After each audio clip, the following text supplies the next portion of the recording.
मां महामाया माई की, मां महामाया माई की,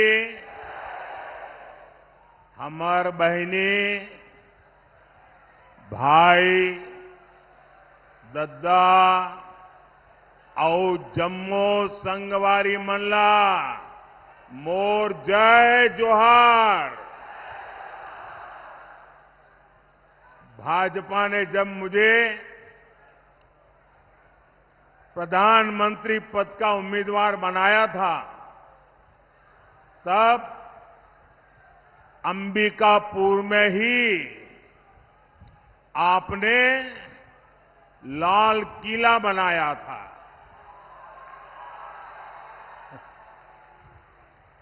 और जो कांग्रेस का इकोसिस्टम है, आए दिन मोदी पर हमला करने के लिए जगह ढूंढते रहते हैं। उस पूरी टोली ने उस समय मुझ पर बहुत हमला बोल दिया था कि ये लाल किला कैसे बनाया जा सकता है, अभी तो प्रधानमंत्री का चुनाव बाकी है और ये लाल किले का दृश्य बना करके वहां से सभा कर रहे, कैसा करते, यानी तूफान मचा दिया था। बात का बवंडर बना दिया था। लेकिन आपकी सोच से वही मोदी लाल किले पर पहुंचा और राष्ट्र के नाम संदेश दिया। और आज अंबिकापुर ये क्षेत्र फिर वही आशीर्वाद दे रहा है। फिर एक बार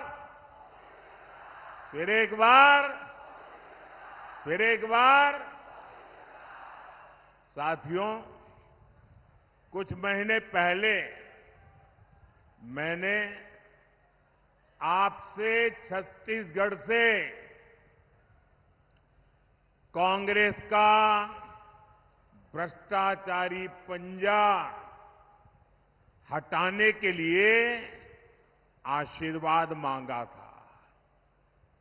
आपने मेरी बात का मान रखा और इस भ्रष्टाचारी पंजे को साफ कर दिया। और आज देखिए, आप सबके आशीर्वाद से सरगुजा की संतान, आदिवासी समाज की संतान आज छत्तीसगढ़ का मुख्यमंत्री के रूप में छत्तीसगढ़ के सपनों को साकार कर रहा है।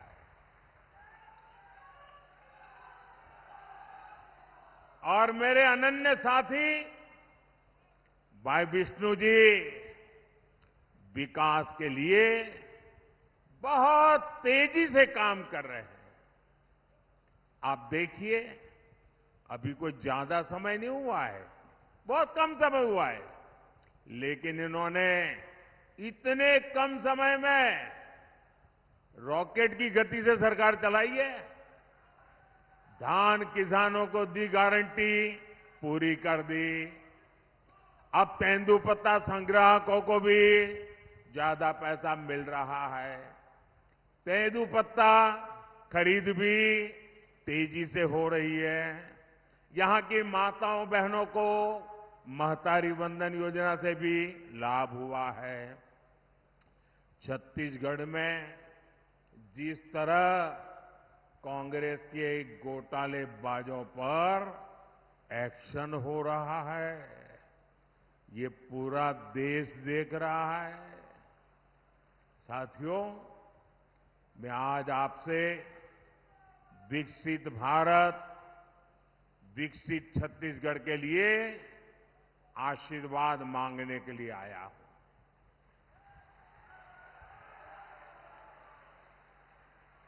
जब मैं विकसित भारत कहता हूं तो कांग्रेस वालों का और दुनिया में बैठी कुछ ताकतों का माथा गर्म हो जाता है।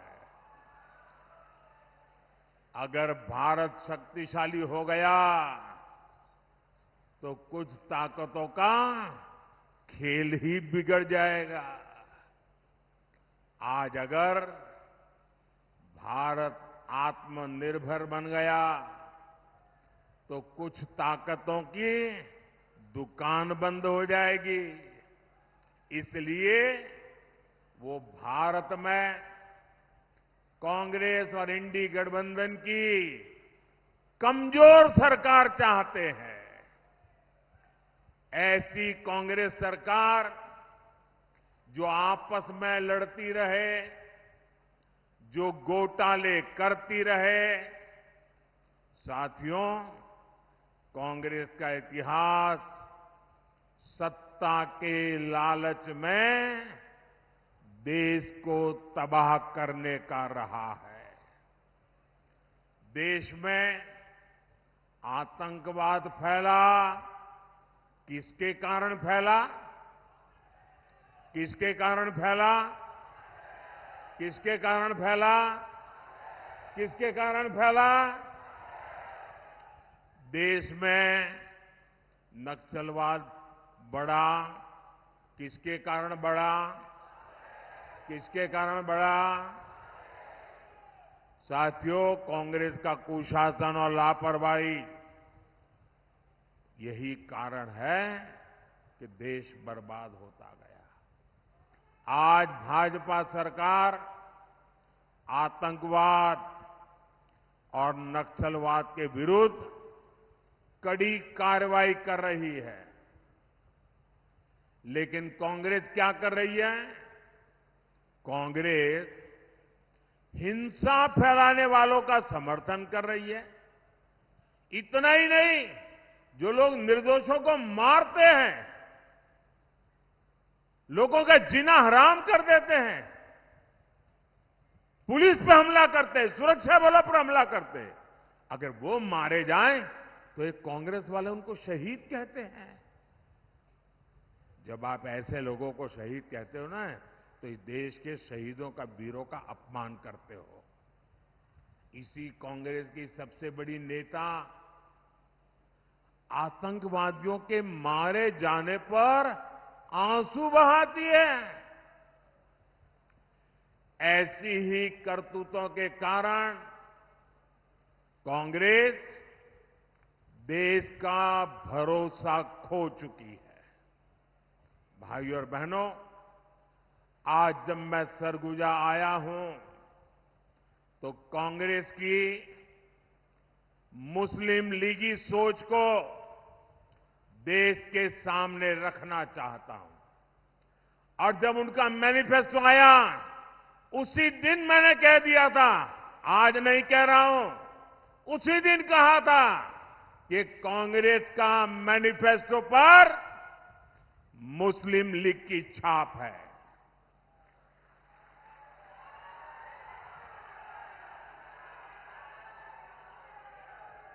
साथियों, जब संविधान बन रहा था, काफी चर्चा विचारणा के बाद देश के सभी बुद्धिमान लोगों के चिंतन मनन के बाद बाबा साहब आंबेडकर के नेतृत्व में ये तय किया गया था कि भारत में धर्म के आधार पर आरक्षण नहीं होगा। आरक्षण होगा तो मेरे दलित भाई बहनों के लिए होगा, मेरे आदिवासी भाई बहनों के लिए होगा, लेकिन धर्म के नाम पर आरक्षण नहीं होगा।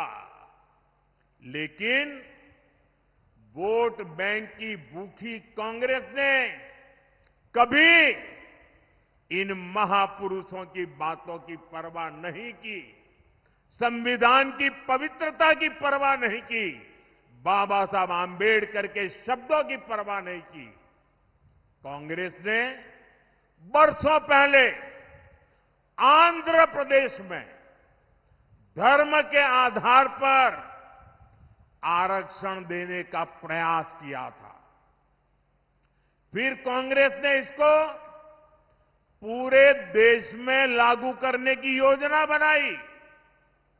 इन लोगों ने धर्म के आधार पर 15% आरक्षण की बात कही और ये भी कहा कि एससी, एसटी, ओबीसी का जो कोटा है उसी में से कम करके, उसी में से चुरा करके ये धर्म के आधार पर कुछ लोगों को आरक्षण दिया जाए। 2009 के अपने घोषणा पत्र में कांग्रेस ने यही इरादा भी जताया। 2014 के कांग्रेस के घोषणा पत्र में भी इन्होंने साफ साफ कहा था कि वो इस मामले को कभी भी छोड़ेंगे नहीं। मतलब धर्म के आधार पर आरक्षण देंगे। अगर दलितों का, आदिवासियों का आरक्षण कट करना पड़े तो करेंगे। कई साल पहले कांग्रेस ने कर्नाटका में धर्म के आधार पर आरक्षण लागू भी कर दिया था। जब वहां बीजेपी सरकार आई तो हमने संविधान के विरुद्ध, बाबा साहब आंबेडकर की भावना के विरुद्ध कांग्रेस ने जो निर्णय किया था उसको उखाड़ करके फेंक दिया और दलितों को, आदिवासियों को, पिछड़ों को उनका अधिकार वापस दिया। लेकिन कर्नाटक की कांग्रेस सरकार, उसने और एक पाप किया। मुस्लिम समुदाय में जितनी भी जातियां हैं सबको उन्होंने ओबीसी कोटा में डाल दिया और ओबीसी बना दिया। यानी जो हमारे देश के ओबीसी समाज को लाभ मिलता था उसका बड़ा हिस्सा कट गया और वो भी वहां चला गया। यानी कांग्रेस ने सामाजिक न्याय का अपमान किया, सामाजिक न्याय की हत्या की। कांग्रेस ने भारत के सेक्युलरिज्म की हत्या की। कर्नाटका अपना यही मॉडल ये कांग्रेस पूरे देश में लागू करना चाहती है। कांग्रेस संविधान बदलकर एससी, एसटी, ओबीसी का हक अपने वोट बैंक को देना चाहती है। भाई और बहनों, ये सिर्फ आपके आरक्षण को ही लूटना नहीं चाहते, उनके तो और बहुत कारनामे हैं। और इसलिए मेरे आदिवासी भाई बहनों को कहना चाहता हूं, मेरे दलित भाई बहनों को कहना चाहता हूं, मैं ओबीसी के भाई बहनों को कहना चाहता हूं, ये कांग्रेस के इरादे नेक नहीं है, संविधान के अनुरूप नहीं है, सामाजिक न्याय के अनुरूप नहीं है, भारत की बिन सांप्रदायिकता के अनुरूप नहीं है। अगर आपके आरक्षण की कोई रक्षा कर सकता है तो सिर्फ और सिर्फ भारतीय जनता पार्टी कर सकती है। और इसलिए आप भारतीय जनता पार्टी को भारी समर्थन दीजिए ताकि कांग्रेस की एक न चले, किसी राज्य में भी वो कोई हरकत न कर सके। इतनी ताकत आप मुझे दीजिए ताकि मैं आपकी रक्षा कर सकूं। साथियों, कांग्रेस की नजर सिर्फ आपके आरक्षण पर ही ऐसा नहीं है। कांग्रेस की नजर आपकी कमाई पर, आपके मकान, दुकान, खेत, खलिहान पर भी है। कांग्रेस के शाहजादे का कहना है कि ये देश के हर घर, हर अलमारी, हर परिवार की संपत्ति का एक्सरे करेंगे।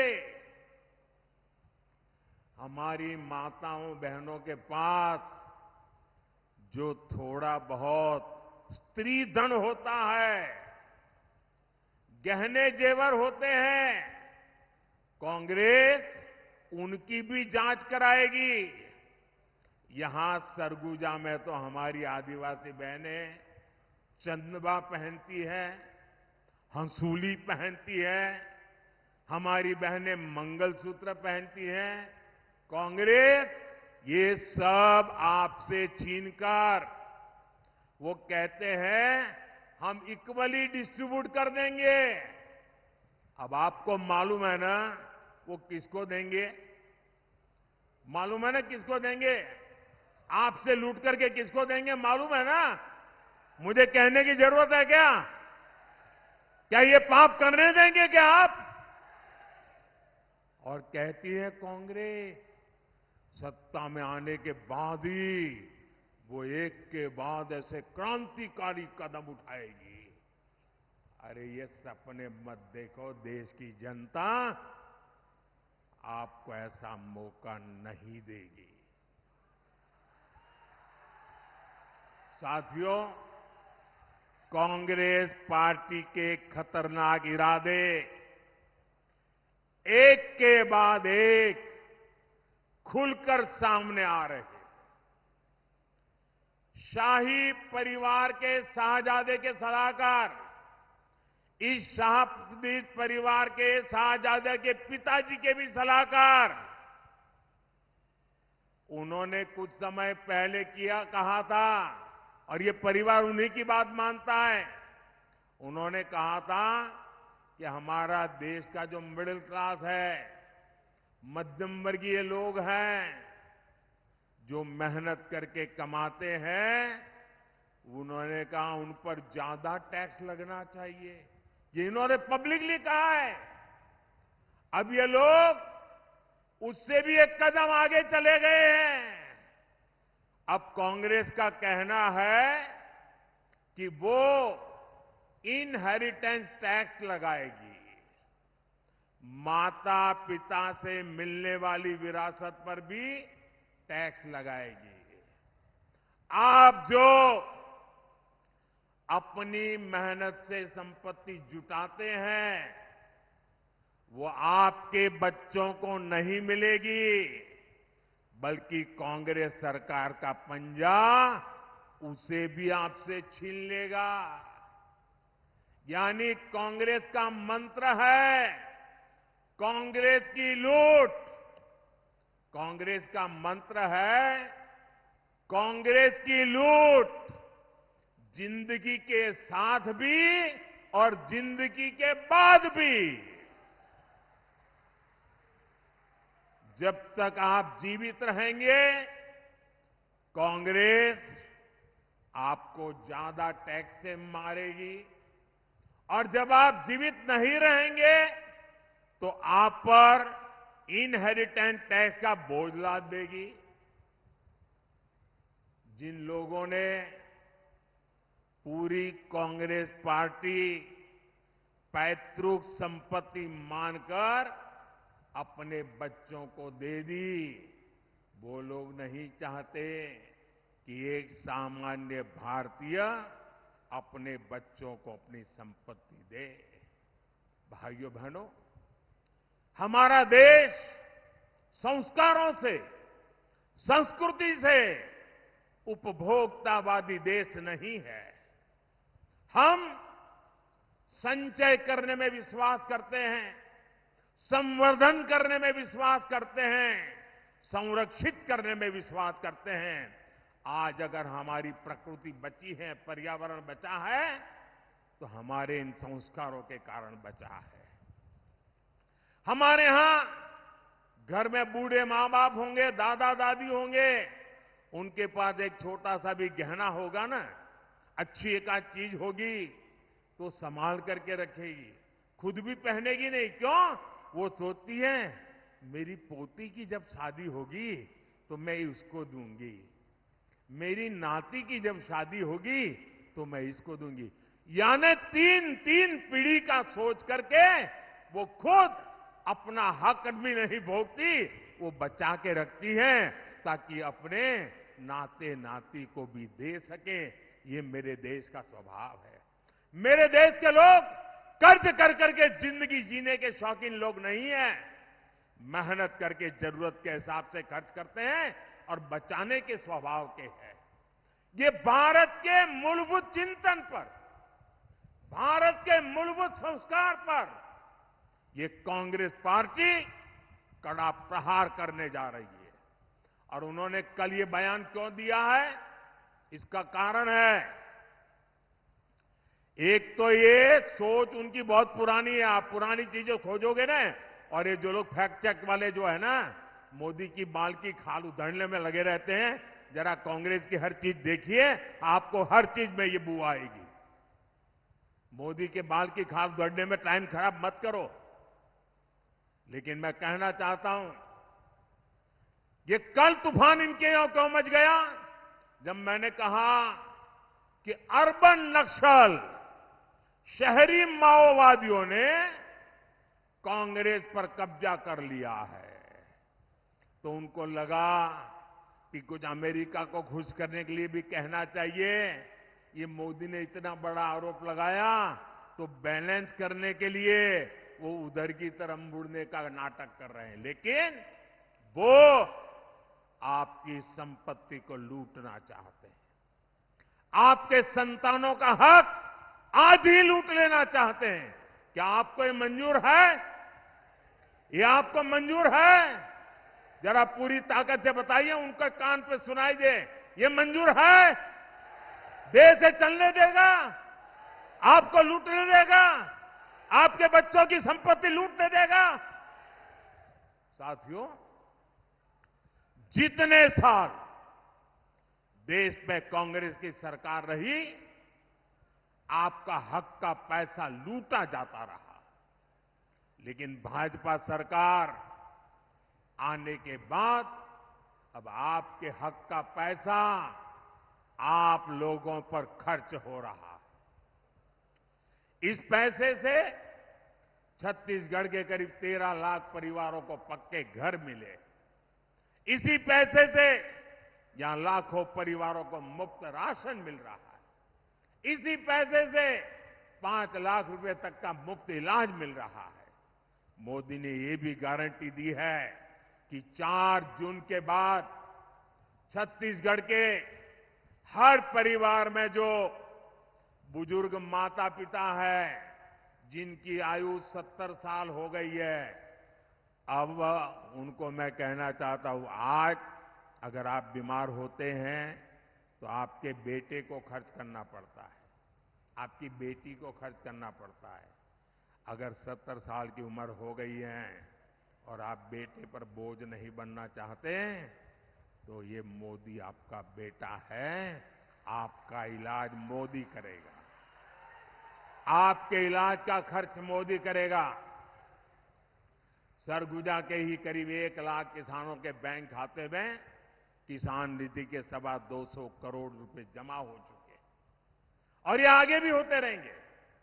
साथियों, यहां सरगुजा में करीब 400 बसाहट ऐसी हैं जहां पहाड़ी कोरवा परिवार रहते हैं। पंडो, माझी, मझवार जैसी अनेक अति पिछड़ी जनजातियां यहां रहती है। छत्तीसगढ़ और दूसरे राज्यों में भी रहती है। हमने पहली बार ऐसी सभी जनजातियों के लिए 24,000 करोड़ रुपए की पीएम जनमन योजना भी बनाई है।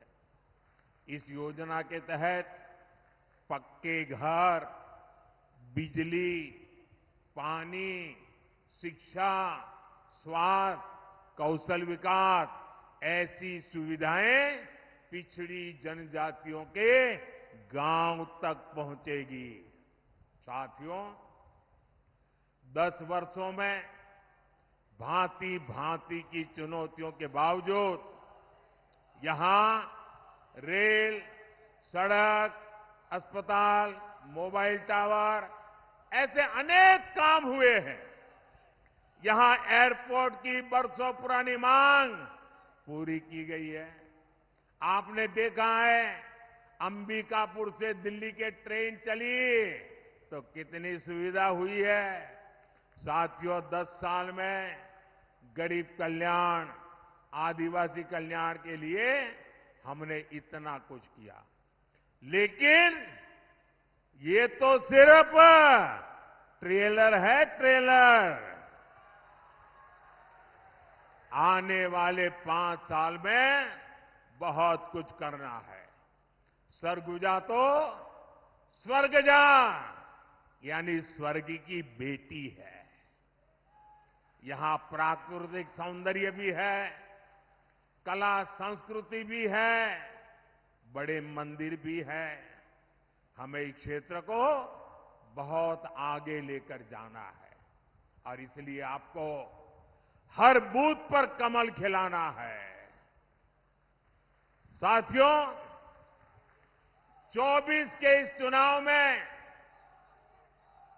आपके सेवक नरेंद्र मोदी को आपका आशीर्वाद चाहिए। मैं आपसे आशीर्वाद मांगने आया हूं। आपको केवल एक सांसद ही नहीं चुनना, बल्कि देश का उज्जवल भविष्य चुनना है। अपने आने वाली पीढ़ियों का भविष्य चुनना है। इसलिए राष्ट्र निर्माण का ये मौका बिल्कुल न गंवाएं। गर्मी हो, शादी ब्याह का अवसर हो, खेत में कोई काम निकला हो, रिश्तेदार के यहां जाने की जरूरत पड़ गई हो, इन सब के बावजूद भी मतदान के दिन कुछ समय ये आपके सेवक मोदी के लिए निकालिए। भारत के लोकतंत्र के निकालिए, भारत के उज्जवल भविष्य के लिए निकालिए, आपके बच्चों की गारंटी के लिए निकालिए और मतदान अवश्य करें। अपने बूथ में सारे रिकॉर्ड तोड़ने वाला मतदान हो, इसके लिए मैं आपसे प्रार्थना करता हूं और मेरा आग्रह है, पहले मतदान फिर जलपान। हर बूथ में मतदान का उत्सव होना चाहिए, लोकतंत्र का उत्सव होना चाहिए। गाजे बाजे के साथ लोकतंत्र जिंदाबाद, लोकतंत्र जिंदाबाद करते करते मतदान करना चाहिए। और मैं आपको वादा करता हूं, भाइयों बहनों, मेरे लिए आपका एक एक वोट ये सिर्फ वोट नहीं है, मेरे लिए ईश्वर रूपी जनता जनार्दन का आशीर्वाद है। यह आशीर्वाद परमात्मा से कम नहीं है, यह आशीर्वाद ईश्वर से कम नहीं है। इसलिए भारतीय जनता पार्टी को दिया आपका एक एक वोट, कमल के फूल को दिया हुआ आपका एक एक वोट विकसित भारत बनाएगा और ये मोदी की गारंटी है। कमल के निशान पर आप बटन दबाएंगे, कमल के फूल पर आप वोट देंगे तो वो सीधा वोट मोदी के खाते में जाएगा, वो वोट सीधा मोदी को मिलेगा। भाइयों और बहनों, 7 मई को चिंतामणि महाराज जी को भारी मतों से जिताना है। मेरा एक और आग्रह है, आप घर घर जाइएगा और कहिएगा, मोदी जी ने जो हार कहा है, कहेंगे? मेरे साथ बोलिए, भारत माता की, भारत माता की, भारत माता की। बहुत बहुत धन्यवाद।